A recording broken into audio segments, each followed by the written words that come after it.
Hi friends, welcome to TMS talks. இன்றைக்கி நம்ம சுதீர் சங்கர் இயக்கத்தில் அந்த மாரிசன் படம் பற்றி தான் பார்க்க போகிறோம். இந்த படம் பார்த்திங்கன்னா வடிவேலு, ஃபகத் ஃபாசில், அப்புறம் விவேக் பிரசன்னா 3 பேர் மெயின் கேரக்டர் தான் நடிச்சிருப்பாங்க. அப்புறம் லிவிங்ஸ்டன் வந்து ஒரு கெஸ்ட் கேரக்டர் வரும். அப்புறம் 2-3 பேர் நடிச்சிருப்பாங்க. ஸோ இந்த படத்தோட ஒன்லைன் ஸ்டோரி பார்த்திங்க அப்படின்னா, ஃபகத் ஃபாசில் வந்து திருடனாக இருப்பார். ஸோ அவர் வந்து ஒரு வீட்லேயே திருட போகிறார். அப்போதைக்கு தான் வடிவேலுவை பார்ப்பார் ஒரு வீட்டில். அவர் வந்து வந்துட்டியா குமார் அப்படின்னு சொல்லிட்டு, ஞாபகம் மருதி அப்படின்னு சொல்லிட்டு இது பண்ணுவார். இங்கேருந்து காப்பாற்றி கூட்டு போறியா, உனக்கு நான் பணம் தரேன் அப்படின்பாரு. அப்புறம் பேரம் பேசி அப்புறம் 25,000க்கு வருவார்.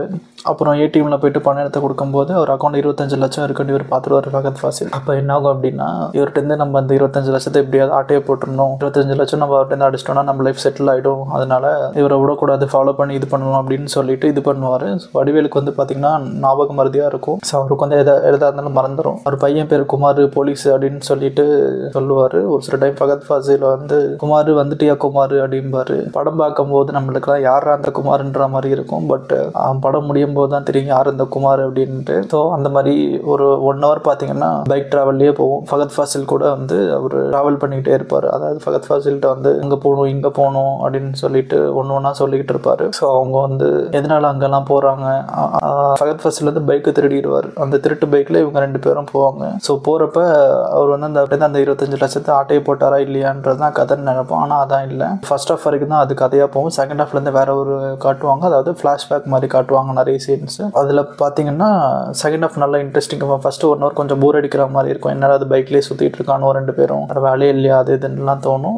பாசிட்டிவ் பார்த்தீங்கன்னா வடிவேலு, ஃபகத் ஃபாசில் ஆக்டிங் நல்லா இருந்துச்சு. இந்த ஃபகத் ஃபாசில் கேரக்டர் எங்கேருந்து எடுத்திருக்காங்கன்னு பார்த்தீங்கன்னா, இந்த வேட்டையன் படத்தில் வந்து இது பேட்டரின்னு ஒரு கேரக்டர் வரும். அதாவது இந்த திருடுறதை ஆக்ட் பண்ணுறது. ஸோ அந்த ஒரு பீஸை எடுத்து இந்த கதை எழுதியிருக்காங்களா என்னன்னு தெரியல. இதில் வந்து வேற நேம் வச்சு விட்டுருக்காங்க ஃபகத் ஃபாசிலுக்கு. ஸோ ப்ரீக்வல் ஆஃப் தட் பேட்டரிக்குன்னு கூட சொல்லலாம். அந்த மாதிரி இருந்துச்சு அவரோட கேரக்டர் வடிவமைப்பு. வடிவேலு பார்த்தீங்கன்னா ரொம்பவே சூப்பராக நடிச்சிருப்பாருங்க. ஃபர்ஸ்ட் 1 மணி நேரம் வந்து ரொம்ப அந்த என்ன சொல்ல ஞாபகம் மாதிரி இருந்தால் எப்படி இருப்பாங்க அவங்க, அந்த ஃபேஸ் ரியாக்ஷன், ஸோ எல்லாமே பார்த்தீங்கன்னா நடிப்பில் அப்படியே மூஞ்சில் கொண்டு வந்து நிப்பாட்டியிருப்பாரு. அது எப்படின்னு தெரியல. ஸோ செமையாக நடிச்சிருப்பாரு வேற லெவலில். அந்த 1 மணி நேரம் பார்த்தீங்கன்னா சிரிக்கவே மாட்டார். ஸோ ஒரு சீனில் கூட சிரிக்கல அந்த 1 மணி நேரம். அந்த ஒரு மணி நேரம் கழிச்சு ஒரு சீனில் தான் சிரிப்பார் ஃபர்ஸ்ட். ஸோ அதுக்கு முன்னாடி வரைக்கும் அந்த ஒன்றுமே தெரியாத அப்பாவி மாதிரி மூஞ்சி வச்சுட்டு பண்ணுறதுலாம் பண்ணுறப்பாருன்ற மாதிரி இருக்கும். ஸோ அந்த இன்டர்வலுக்கு அப்புறம் பார்த்தீங்கன்னா ஃபகத் ஃபாசிலோட ஃப்ரெண்டு தான் அந்த விவேக் பிரசன்னா.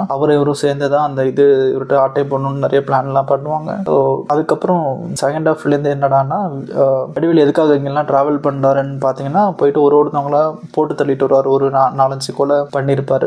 ஏன் பண்ணுறாரு, எதுக்கு பண்ணுறாரு, அதெல்லாம் தான் செகண்ட் ஹாஃப் ஃபுல்லாக காட்டுவாங்க. ஸோ நிறைய சென்டிமெண்ட் சீன்ஸ் வரும். ஸோ வடிவேலுக்கு பேரா பார்த்தீங்கன்னா, அந்த படையப்பா படத்தில் அவரோட தங்கச்சி ஒருத்தவங்க வருவாங்களா, அவங்க வந்து நடிச்சிருப்பாங்க. அவங்க வந்து கொஞ்சம் சீன்ஸ் வந்திருந்தாலும் நல்லா நடிச்சிருப்பாங்க. அப்புறம் வந்து கோவை சாரில் வந்து போலீஸாக வருவாங்க. அவங்களுக்கு கம்மி போர்ஷன்ஸ் தான் இருக்கும். ஸோ அவங்களுமே ஓரளவு நடிச்சிருப்பாங்க கொடுத்த கேரக்டருக்கு. ஸோ மொத்தமே படத்தில் பார்த்தீங்கன்னா ஒரு 4-5 கேரக்டர் தான் சுற்றி வரும். அப்புறம் கொஞ்சம் சைல்டு அபியூஸ் பற்றியும் பேசியிருப்பாங்க செகண்ட் ஹாஃபில். ஸோ அது வந்து ஒரு இடத்துல கூட அது காமிச்சிருக்க மாட்டாங்க. பட் ஒன்லி ஸ்டோரியாக தான் சொல்லுவாங்க. அவ்வளோவா டீட்டெயிலிங் இருக்காது. பாட்டுன்னு பார்த்தீங்கன்னா, பாட்டு வந்து எனக்கு 1-2 தான் இருந்துச்சுன்னு நினைக்கிறேன். பாட்டு எனக்கு அவ்வளோவா கவனிக்கல படத்தில்.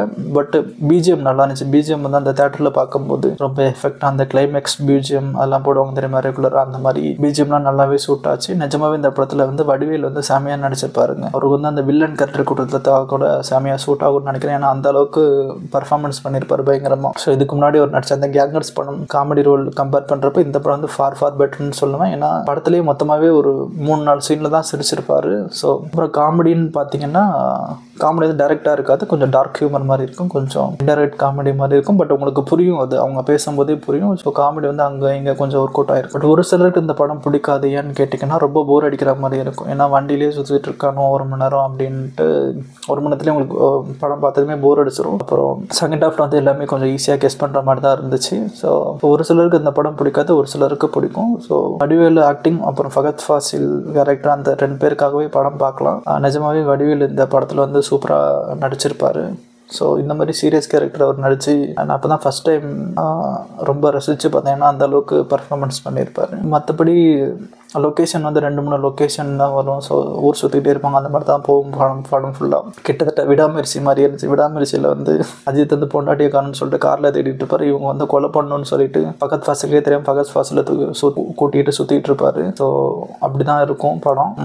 மறக்காமல் நீங்கள் இந்த படம் பார்த்துட்டிங்களா இல்லையான்னு கமெண்ட் பண்ணுங்கள். இந்த படத்தில் உங்களுக்கு எந்த கேரக்டர் பிடிச்சதுன்னு கமெண்ட் பண்ணுங்கள். மறக்காமல் நம்ம சேனலை சப்ஸ்கிரைப் பண்ணிக்கோங்க. தேங்க்யூ, பாய்.